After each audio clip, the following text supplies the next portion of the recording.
বিসমিল্লাহির রহমানির রহিম। আসসালামু আলাইকুম। প্রতিদিনের রান্না নিয়ে চলে আসলাম। তো প্রথমে হচ্ছে চুলার জালটা দিয়ে কড়াইটা বসিয়ে নিলাম। আজকে আপনাদের দেখাবো মাংস রান্না কিভাবে করে। সচরাচর বাসায় আমরা কিভাবে মাংস রান্না করি। তো প্রথমে হচ্ছে তেলটা দিয়ে দিলাম।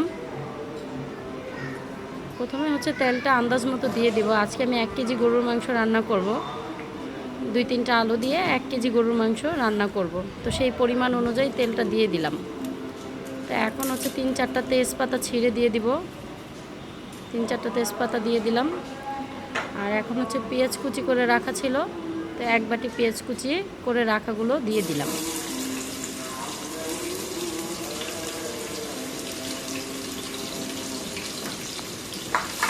এখন খুব ভালোভাবে পেঁয়াজ কুচি করে যেগুলো দেওয়া হলো এগুলো একটু ভালোভাবে নাড়াচাড়া দিব। নাড়াচাড়া দিয়ে এগুলো একটু ব্রাউন করে নেব।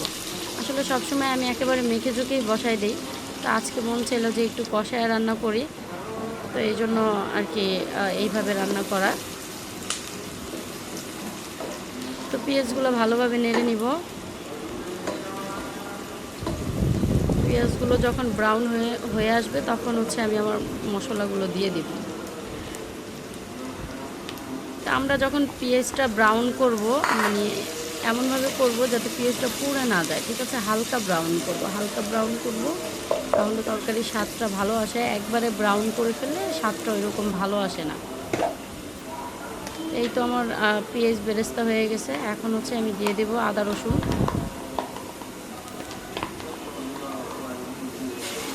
তো এখানে 1 চামচ আদা রসুন দিয়ে দিলাম।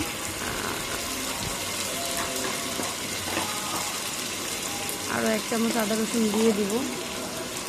প্রায় 2.5 চামচের মতো আদা রসুন দিব, কারণ যেহেতু মাংস 1 কেজি, তো সেক্ষেত্রে আমি আবার একটু আদা রসুন বাটাটা মাংসতে বেশি দিই, তো 2.5 চামচ দেবো। আপনি চাইলে 2 চামচ দিতে পারেন, অনেকে 2 চামচ দেয়, বাট আমি একটু বেশি দিই। আর একটু দিয়ে দিলাম আদা রসুন। এখন স্বাদ মতো লবণ দিয়ে দেব। আর লবণটা আপনারা সবসময় চাইবেন যে মাংসতে যাতে পারফেক্টলিভাবে লবণটা হয়, তা না হলে মাংসের ভিতরে লবণ না ঢুকলে সেই মাংসটা একটু স্বাদ হয় না। তো লবণটা একটু বেশি দেওয়ারই চেষ্টা করবেন।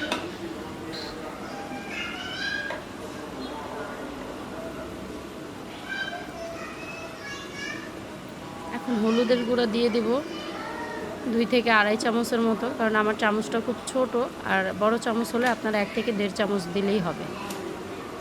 তো 2.5 চামচের মতো হলুদ গুঁড়া দিয়ে দিলাম। এখন মরিচের গুঁড়া দিয়ে দিব 2 চামচ। এখন হচ্ছে একটু নাড়াচাড়া দিয়ে পানি দিয়ে দেব যাতে পুড়ে না যায়।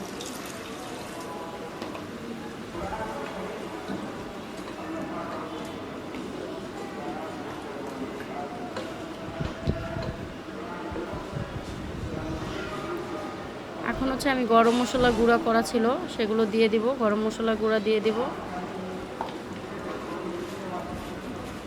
তো আমার বাসায় মেজবানির মশলা করা ছিল, সেই মশলাটাও আমি একটু ইউজ করব এখানে।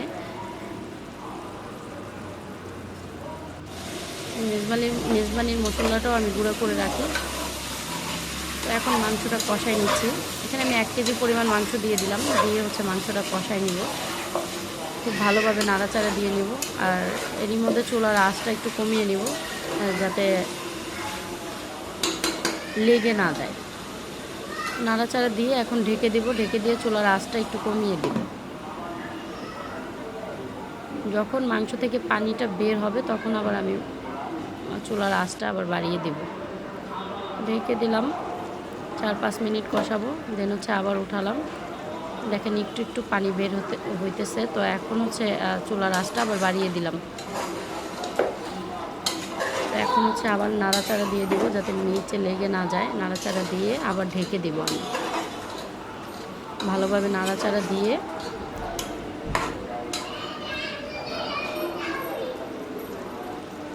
আবার হচ্ছে ঢেকে দেব।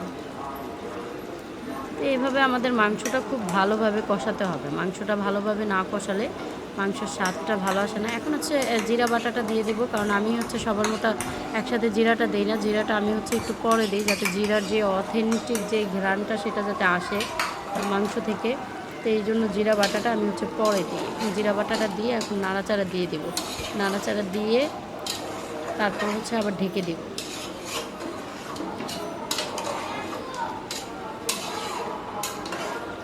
দেখেন আমি এখানে কোনো রকম কোনো ফিল্টার বা কোনো কালার কোনো কিচ্ছু ইউজ করি নি। আমার মাংসের কালারটা দেখেন জাস্ট কত সুন্দর আসছে।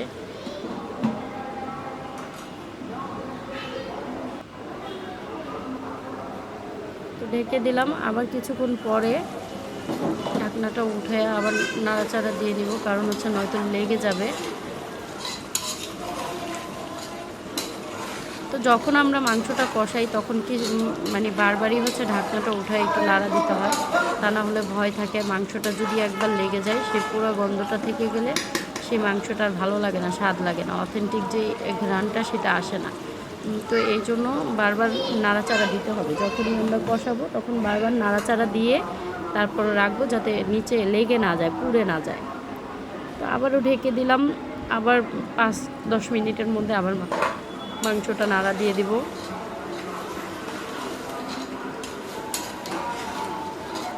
দেখেন এরই মধ্যে আমি আলু দিয়ে দিছি, তো আলু দিয়ে মাংসটা নাড়া দিয়ে দিছি খুব সুন্দর করে। এখন হচ্ছে এটা আমি ভালোভাবে জাল দিয়ে কষাবো, ভালোভাবে জাল দিয়ে কষাবো। এর মধ্যে চুলার আঁচটা কমিয়ে দিয়ে তারপর হচ্ছে আস্তে আস্তে কষাতে থাকবো।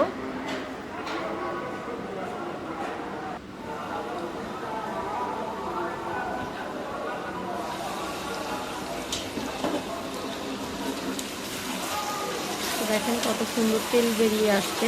যখনই এরকম তেল বেরিয়ে আসবে তো কিছুক্ষণ নাড়াচাড়া দিয়ে দেন হচ্ছে কিছুক্ষণ নাড়াচাড়া দিয়ে তারপর হচ্ছে পানি দিয়ে দেব।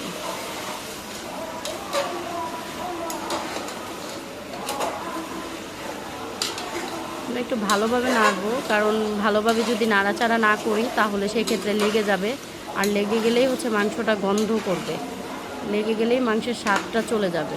তো এই দিকে খেয়াল রাখতে হবে যাতে মাংসটা লেগে না যায়।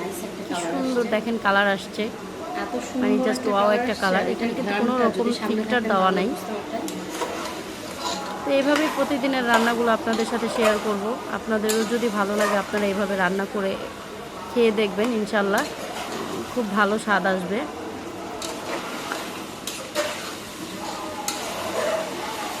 দেখেন ভালোভাবে নাড়াচাড়া দিয়ে এখন হচ্ছে ভালোভাবে কষাতে হবে মাংসটা। ভালোভাবে যত কষাবেন তত মাংসের স্বাদটা আসবে। তো এখন হচ্ছে পানি দিয়ে দেবো, আমি পানি অ্যাড করে দেবো, নাড়াচাড়া দিয়ে হচ্ছে পানিটা অ্যাড করে দেবো। যেহেতু মাংস একটু ঝোল করে রান্না করব, আমি আবার ভুনা মাংসটা খেতে পারি না, তো এই যে ঝোল করে রান্না করব। ঝোল তরকারিটাই আমাদের খাওয়া পড়ে বেশি বাসার মধ্যে, কারণ তেল তরকারি আমরা খুব কম খাই, ঝোলটাই বেশি ভালো লাগে। আর বাচ্চারাও শুকনো শুকনো খাবার খেতে পারে না। এখন পানি অ্যাড করে দিলাম, ভালোভাবে নাড়াচাড়া দিয়ে এখন হচ্ছে আর একটু পানি দিয়ে দিলাম। এখন হচ্ছে ঢাকনা দিয়ে দিব, ভালোভাবে নেড়ে চেড়ে ঢাকনা দিয়ে দিব।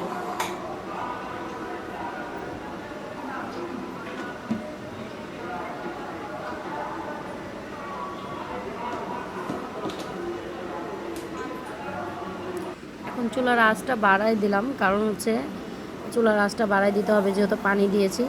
ঠিক 15 থেকে 20 মিনিট পর আবার হচ্ছে ঢাকনাটা আমি উঠাই নেব। দেখেন কি সুন্দর বলক আসছে আর কালারটা কত সুন্দর আসছে। এখানে কোনো রকম ফিল্টার ইউজ করা হয়নি, তারপরও দেখেন মাংসের কালারটা কতটা সুন্দর হয়ে আসছে।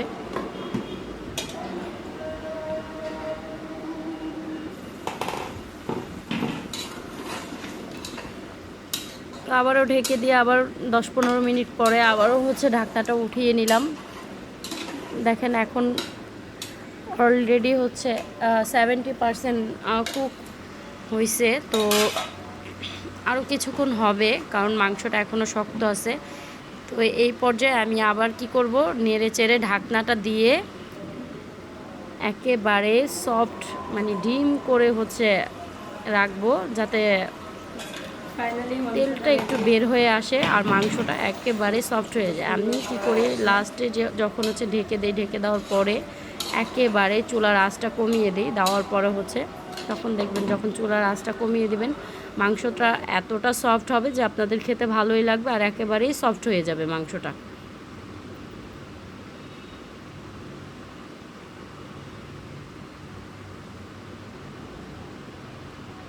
তো দেখেন ফাইনালি আমার মাংসটা রেডি।